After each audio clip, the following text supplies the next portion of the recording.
Welcome to the Deep Dive. You're probably here because you want to get straight to the good stuff, the real insights, without wading through endless information. And that's what we do. Exactly. We try to cut through the noise. So today, we're tackling a big question. Can our minds, our thoughts, actually shape our reality?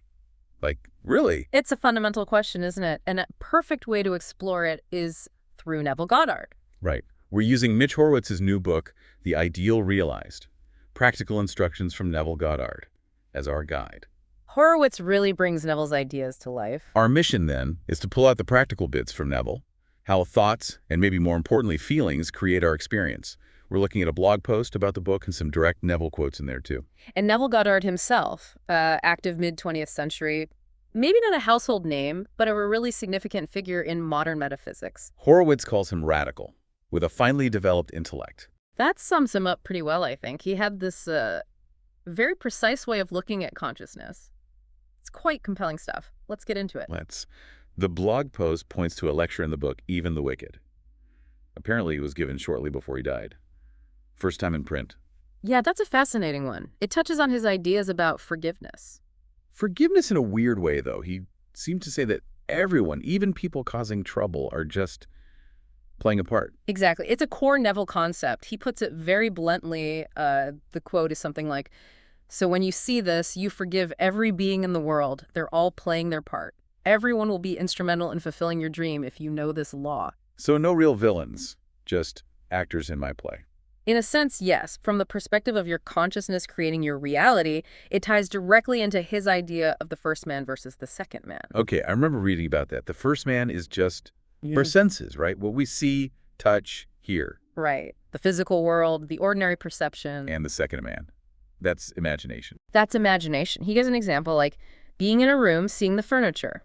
That's the first man. Okay. But then thinking about, say, wedding plans for tomorrow, something not physically present, that's the second man. Imagination. And Neville says that's where the real power lies. But it's not enough just to imagine something, is it?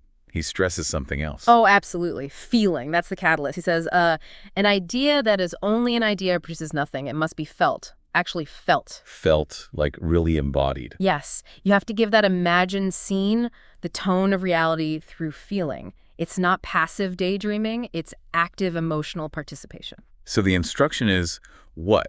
Ask yourself how it would feel if it were true. Precisely. What would the feeling be like if it were true? Dwell upon that until the feeling awakes. He calls imagination spiritual sensation. Spiritual sensation. I like that. It lifts imagination beyond just mental pictures. It really does. And it links to other ideas like that Churchill quote Neville apparently paraphrased. Oh, yeah, the blog mentioned that, about mood determining fortune. Right. The mood determines the fortunes of people rather than the fortunes, the mood. The mood precedes the fortune. Your internal state comes first.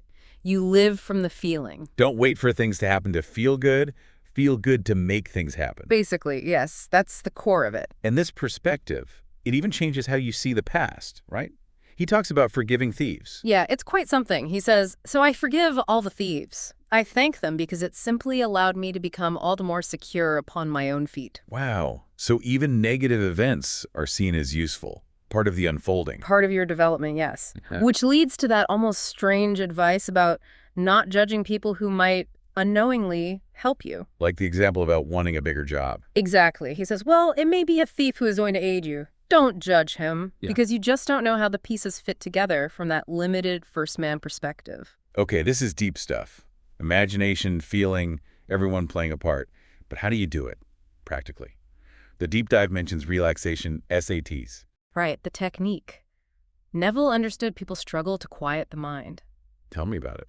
So he advised shifting your focus away from the problem onto just being.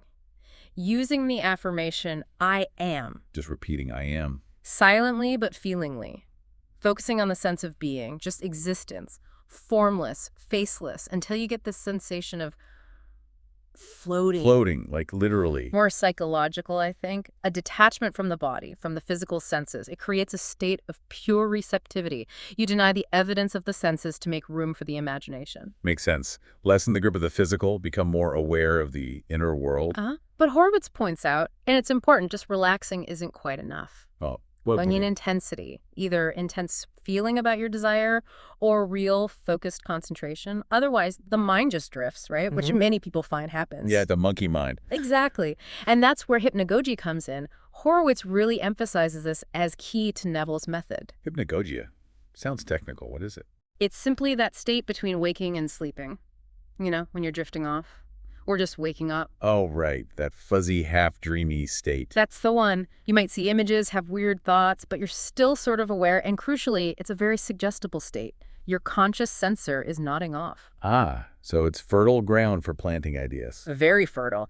The impressions you hold then sink deeper, more easily into the subconscious. The blog post even notes research connecting it to ESP, referencing Horowitz's other books. So Neville used this state deliberately. Yes. And the blog clarifies, hypnagogia is essentially what Neville called SA. Essays. Seat akin to sleep, same thing. That near sleep window where the critical mind is offline. Okay, got it. So how did he say to get into essays effectively? Is there a trick? The trick is no trick. His sovereign rule, as he called it, was to make no effort. No effort. That sounds easy. Counterintuitive, maybe? But yeah. If this is observed, you will intuitively fall into the right attitude. Don't try to relax. Just allow yourself to drift. Yeah. Less striving, more yielding. By releasing the effort, you become more open. That seems to be the idea. And once you're in that state, that's when you gently direct your thoughts. Neville said, you change your future best when you are in control of your thoughts while in a state akin to sleep, for then effort is reduced to its minimum. Control your thoughts, minimum effort. Got it. Consciously imagine and feel your desire as real in that receptive, relaxed state. The blog post mentions things like eye awake audio tracks, suggesting they can help induce this state. Alpha-theta frequencies. Yeah, it points to modern tools people use to try and access these states more easily, like finding shortcuts to SATs, almost. Interesting. Okay, let's talk about Mitch Horowitz again. His book, The Ideal Realized, seems central here. It really is. The blog praises how Horowitz makes Neville's ideas, which can be pretty dense, much more accessible. It clarifies things, provides context. Exactly. Historical context, biographical details about Neville. Yeah. It adds depth. You get the sense Horowitz has really wrestled with and understands the material deeply. And the book itself is a collection of key lectures, right? Golden nuggets, the post called them. Yeah, hand-picked lectures focusing on the practical application. Seems like a great way to get the core teachings. The introduction and afterword by Horowitz are highlighted too. Yeah. And a specific lecture from the Brooklyn Observatory. Apparently those sections offer particularly valuable insights, yeah, framing Neville's work and its significance. Okay, so wrapping this up, someone's listening. What are the absolute must-remember points from this deep dive? Well, I'd say, 1, your imagination, that second man, has real creative power. 2, feeling is the fuel. You must feel the wish fulfilled.